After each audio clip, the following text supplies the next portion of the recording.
So before I wrap up this very long video, I want to share a couple of final thoughts.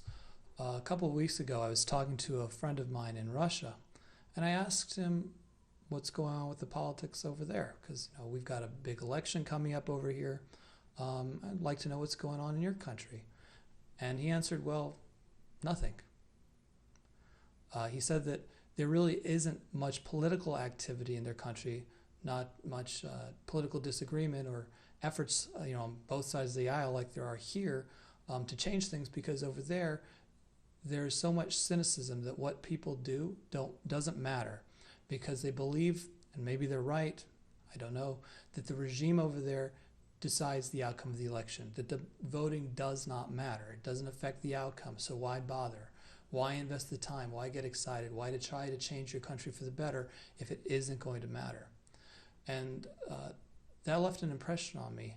And the point I want to make here is that we cannot afford to become cynical like the citizens of Russia are, or other countries where votes don't seem to matter. Now, I understand that in this election, with it as close as it is, it seems that the outcome here is extremely questionable, and understand that. But it makes me think a little bit more, too, that in the process of doing this, I very much was hoping that we could come away with the conclusion that, yeah, it looks like Joe Biden won legitimately, was clean. Maybe there's a little bit of nefarious activity, a little bit of disorganization, but not enough that would make me doubt the outcome of the election.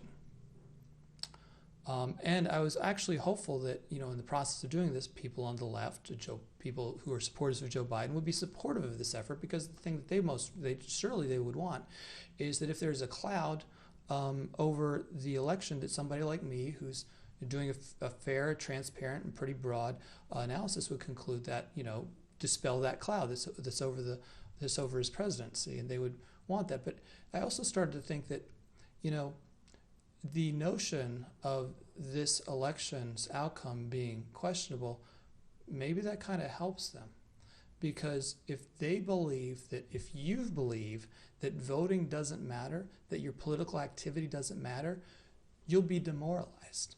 That you'll stop coming out to vote, that you'll stop supporting candidates that reflect your views because you've given up, because you, like the Russians, think that it doesn't matter if you vote.